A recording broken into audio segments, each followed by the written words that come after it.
Olá, galera. Boa noite para todos vocês aí dos terceiros anos A, B e C. Estou gravando aqui a nossa aula número 4 de História. Espero que todos vocês estejam bem, né? Desfrutando de boa saúde e disposição, que seus familiares também estejam todos muito bem. Em breve, eu acho que a gente vai estar juntos, né? Talvez aí ainda neste ano, né? Então vamos torcer. Eu queria fazer, na verdade, um pedido para vocês. Se houver qualquer ideia, se houver qualquer sugestão, o professor tem se esforçado em preparar essas aulas, gravado essas aulas para vocês, mas às vezes vocês têm alguma sugestão, enviem um e-mail, tá? O professor está aqui aberto para... Às vezes eu acho que tá bom, que esse é o caminho, mas talvez vocês achem que não, que a gente pode aprimorar e tentar uma nova experiência. Eu estou aberto, tá? Bom, na aula passada, eu vou compartilhar aqui a minha tela. Na aula passada, nós estudamos aí o início, né? Começamos a estudar aí o período Vargas, né? Então, esse período que compreende, na verdade, 15 anos, né? A partir de 1930, e o Getúlio Vargas ele vai ficar no poder até 1945, né? Então, a aula passada, que era a aula 3, nós falamos sobre os dois primeiros períodos, né? Só fazendo uma recapitulação, gente, para a gente não pegar aí uma descontinuidade do conteúdo. Nós vimos aí as eleições de 1930, né, esse processo eleitoral. Na verdade, existia a política do café com leite, e aí com a crise de 1929... Washington Luiz, que era presidente da República e representava o café, portanto, o estado de São Paulo, ele rompe com esse combinado da política do café com leite e indica um paulista, né? Porque a preocupação era o mineiro, o próximo presidente, se for mineiro, ele não vai se preocupar em resolver os problemas do café, porque a gente estávamos passando por uma crise gigantesca por conta da quebra da Bolsa de Nova York em 1929. E aí, isso vai trazer um baita de um descontentamento, né, na política, no cenário nacional. O Getúlio Vargas, ele vai se candidatar contra aí o Júlio Prestes, aquele candidato paulista indicado pelo Washington Luiz, presidente, né? O Getúlio Vargas, ele perde as eleições por uma margem pequena de votos e ele acusa, né, a Washington Luiz e Júlio Prestes de terem fraudado as eleições. E aí é nesse contexto que ele, Getúlio Vargas, sai lá do Rio Grande do Sul, apoiado pelos militares, chega até a cidade do Rio de Janeiro, onde era a capital do Brasil, e aí ele dá um golpe, ele tira do poder o Washington Luiz e de bate pronto, Júlio Prestes nem assume. E aí nós temos então o primeiro período do governo aí de Getúlio Vargas, que foi o governo provisório, de 1930 a 1934. Nós vimos aqui nesse período, e fizemos uma atividade sobre a Revolução Constitucionalista, realizada pelos paulistas, sempre enchendo o saco, estado de São Paulo. Então, brincadeira. Os paulistas vão para o embate contra o governo de Vargas, pegam em armas. Na verdade, essa revolta constitucionalista, ela começa com a elite paulista, mas isso vai se espalhar. Então, nós teremos aí a classe média pegando em armas, teremos aí a população mais pobre pegando em armas, teremos estudantes, operários, intelectuais, enfim. Os constitucionalistas ficaram conhecidos como constitucionalistas porque os paulistas queriam uma nova Constituição. E o Getúlio Vargas, ele vinha cozinhando o galo e nada de publicar essa nova Constituição. Os paulistas também desejavam eleições, novas eleições. E aí, galera, nós teremos aí a derrota dos paulistas, né? Mas, por conta da Revolução Constitucionalista, por conta aí desse movimento armado realizado pelos paulistas, então o Getúlio Vargas resolve apressar, então, a publicação da nova Constituição. Então, essa Constituição ela foi publicada em 1930, ela ficou conhecida como uma Constituição liberal, porque ela garantia, principalmente, né, o direito ao voto feminino, então as mulheres poderiam votar na Constituição de 34, ela garantia também o pluralismo sindical, algo importante, ou seja, os profissionais poderiam se organizar em sindicatos, sindicato dos professores, sindicato dos operários, metalúrgicos, enfim. Nós temos aí essa previsão nessa Constituição. E, além disso, as leis trabalhistas que garantiram ao Getúlio Vargas, né, o apelido de pai dos pobres. Então, jornada de trabalho limitada a 8 horas, férias remuneradas, 13º, enfim, todas aquelas garantias trabalhistas que alguns governos querem tirar, certo? E aí, galera, nós vimos esse slide aqui comentando o seguinte, que nesse período aí do Vargas, nesse período constitucional que vai de 1934 até 1937, detalhe, o Getúlio Vargas, ele ficaria no poder até 1938, certo? Porque nós tínhamos aqui mandatos de 4 anos. Vai surgir duas forças contrárias ao governo de Getúlio Vargas. De um lado, a Ação Integralista Brasileira, a AIB, inspirada no nazismo, inspirada no fascismo, e esses caras que nunca morreram estão voltando aqui no Brasil. Esses caras eram liderados pelo Plínio Salgado, né? Plínio Salgado, que admirava muito Hitler, que admirava muito Mussolini, enfim. E o Plínio Salgado, ele vai desejar, ele vai apoiar o Getúlio Vargas e vai desejar um ministério, o Ministério da Educação. Por que o Ministério da Educação? Porque o Ministério da Educação tem muito dinheiro.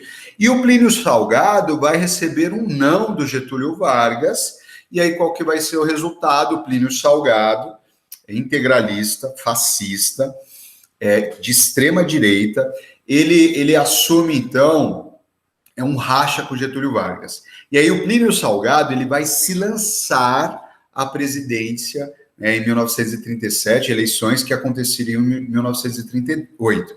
Então, nesse ano de 1937, ele diz, chega, não queremos mais participar do governo de Vargas.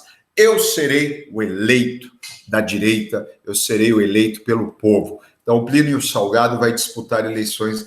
Na verdade, ele lança, né, a sua candidatura às eleições de 1938. Do outro lado, nós temos a esquerda, né, Aliança Nacional Libertadora, ANL, que foi um movimento ligado ao Partido Comunista Brasileiro, PCB, né? Então, o primeiro partido comunista aqui do Brasil, PCB, ele era liderado por Luiz Carlos Prestes, e ele tinha aí uma inspiração do Stalin, né, ditador socialista lá na União Soviética, e o resultado para a Aliança Nacional Libertadora e para Luiz Carlos Prestes será muito, muito mais violenta do que para a coação integralista. Ele vai fechar o PCB, ele vai proibir as reuniões da Aliança Nacional Libertadora, e, além disso, ele manda prender os seguidores e os líderes centrais aí do movimento. Ele prende Luiz Carlos Prestes e, sabendo que a esposa de Luiz Carlos Prestes, ela era alemã, judia e comunista, ele entrega ele entrega a Olga Benário, esposa do Luiz Carlos Prestes, de presente para o Hitler. Resultado, ela será assassinada, então, numa câmara de gás lá na Polônia. E aí, galera, esse conteúdo foi da aula 3. Agora, a aula 4, né? Então, a atividade é sobre o último período aí do governo de Getúlio Vargas. O que aconteceu aqui em 1937? O Vargas, ele teria de concorrer, né, a eleições em 1938.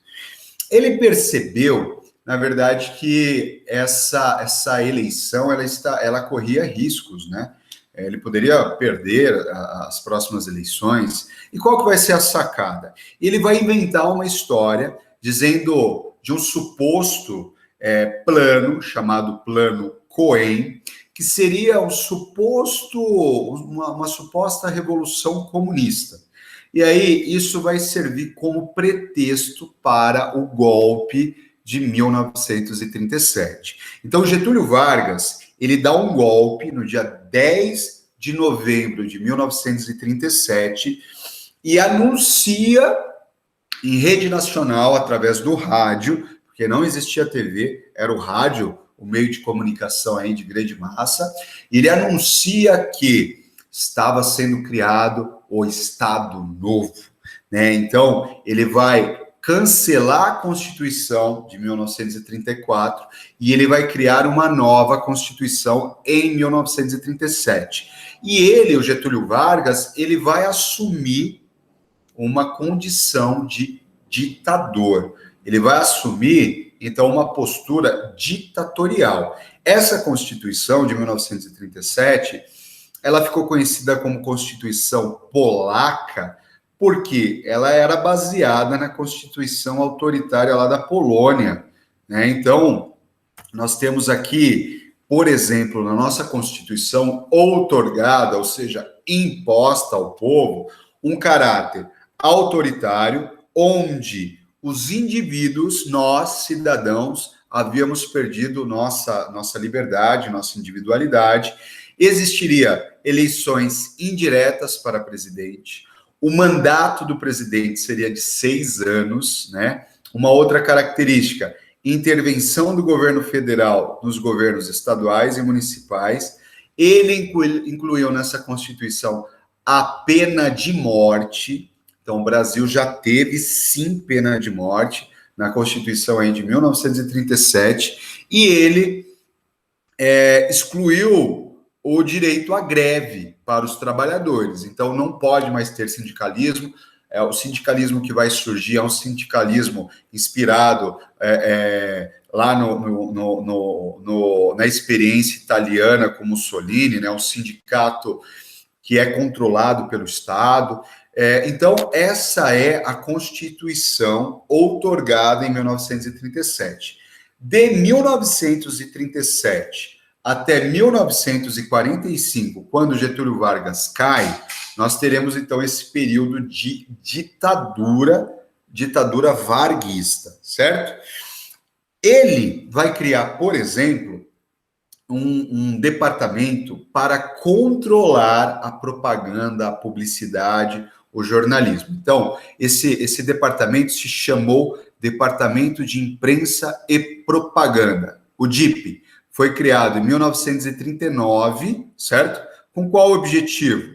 Divulgar a imagem oficial do bom presidente Getúlio Vargas. Não tratava-se de um ditador. Então, a propaganda oficial ia divulgar esse homem preocupado com as crianças, esse homem preocupado com as mulheres, né? Então, faria o culto à personalidade de Getúlio Vargas como o grande salvador aqui do Brasil. O Departamento de Imprensa também estimulou essa ideia de nação, né, o nacionalismo, difundiu as realizações do governo de Getúlio Vargas e, por outro lado, o DIP vai ocultar a repressão do regime, a repressão do ditador, a repressão de Getúlio Vargas.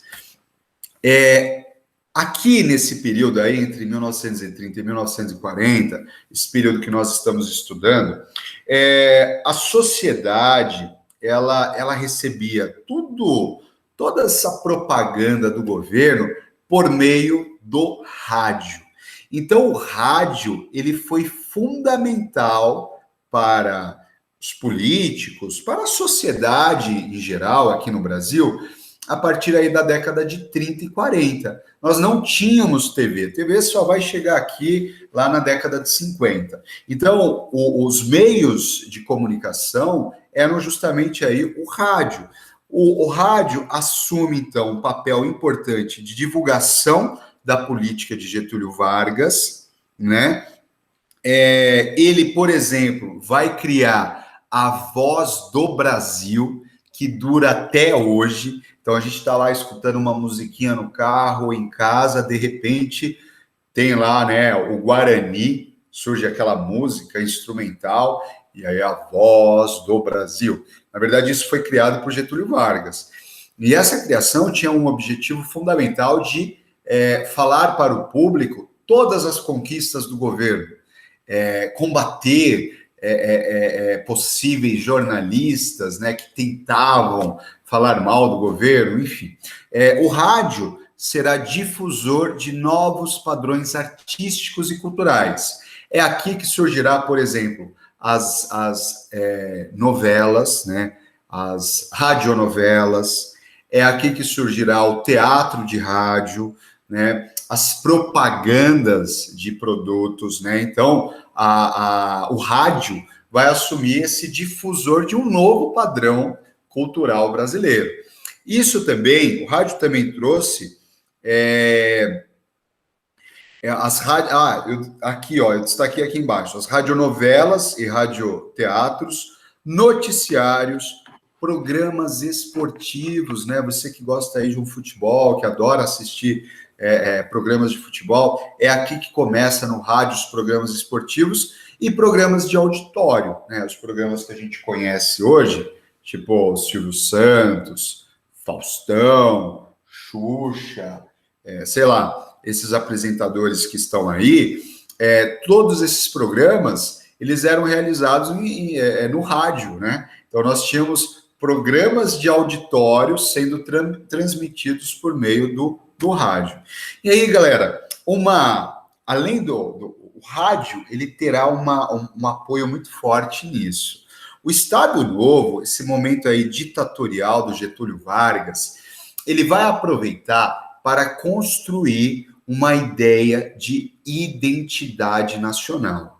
Porque até Getúlio Vargas, a sociedade brasileira, sobretudo a elite, ela se inspirava na Europa. Ela se inspirava lá na França, se inspirava na Inglaterra, né? A inspiração nacional, até Getúlio Vargas, era uma inspiração exportada, né?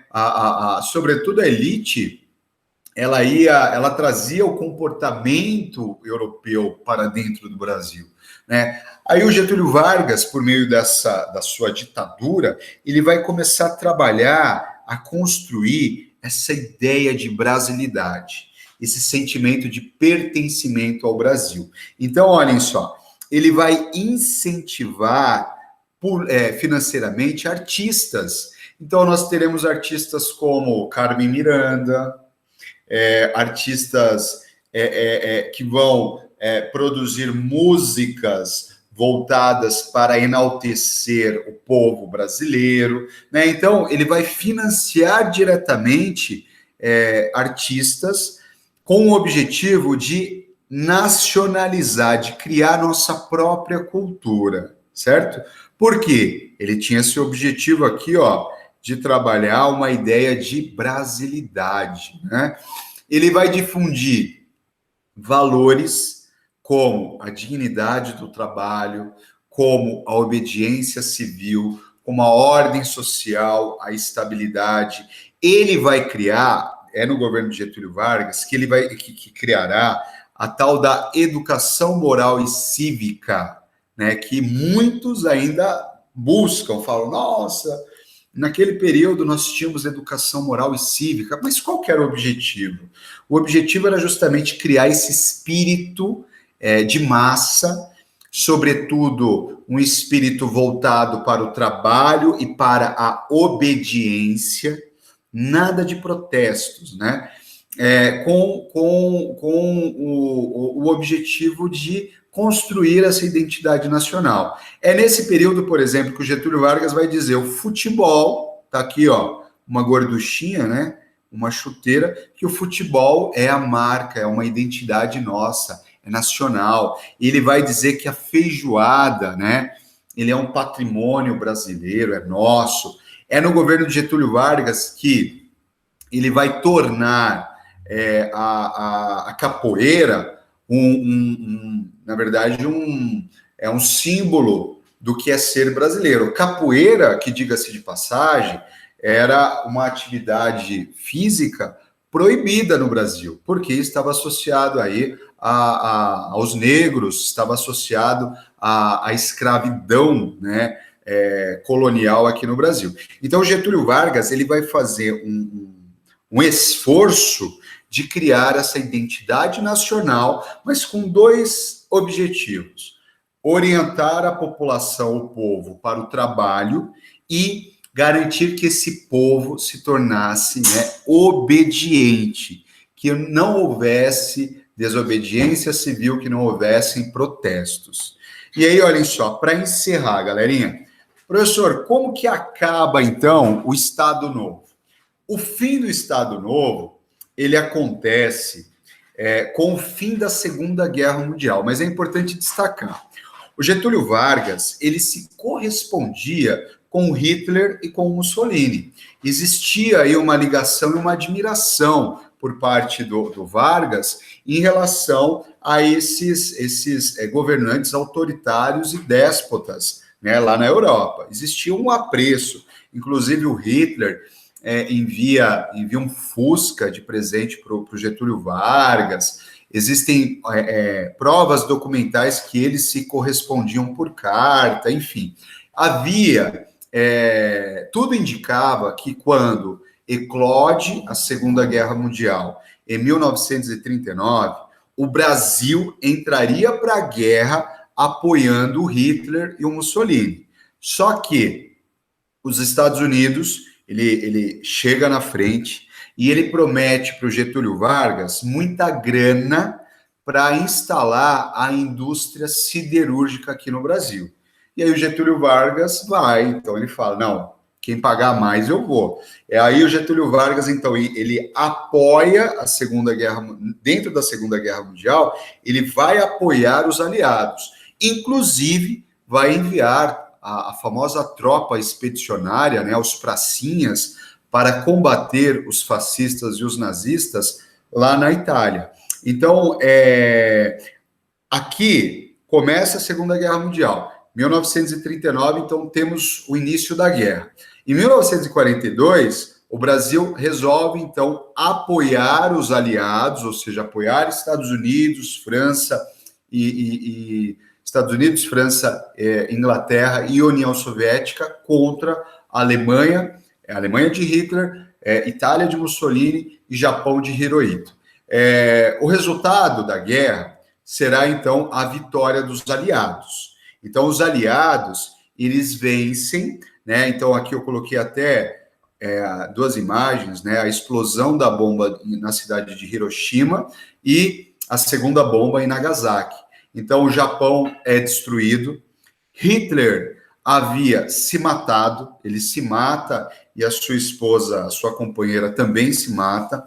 O Mussolini, italiano, que tentou fugir da Itália, ele é capturado. Então, ele é espancado em praça pública, ele e a sua amante, e é dependurado de cabeça para baixo num posto de gasolina, e todos os italianos que eram contrários ao fascismo passavam por lá, jogavam pedra, enfim. Esses déspotas, eles perdem, né? Hitler perde, Mussolini perde. Então, é o fim das ideologias nazifascistas. E aí, galera, vai espalhar por todo o planeta uma pressão internacional para acabar com as ditaduras. E Getúlio Vargas era um ditador. Portanto, Getúlio começa a forçar, né, começa a sofrer, desculpem, a sofrer uma pressão muito grande interna e externamente. E aí, no dia 2 de dezembro de 1945, o Getúlio Vargas, então, renuncia. Né? Então, ele renuncia, aí nas eleições que são convocadas, o seu candidato, aquele que ele apoiava, o general Eurico Gaspar Dutra, se elege. Mas é assim, desta forma, o resultado da Segunda Guerra Mundial teve influência direta na queda do Getúlio Vargas em 1945. E é isso, galerinha. Espero que vocês tenham gostado. Qualquer dúvida, qualquer questão, por favor, escrevam para o professor, não sofram sozinhos, façam a atividade aí com todo carinho, cuidado, e nós nos vemos na próxima aula. Um abraço a todos, que todos fiquem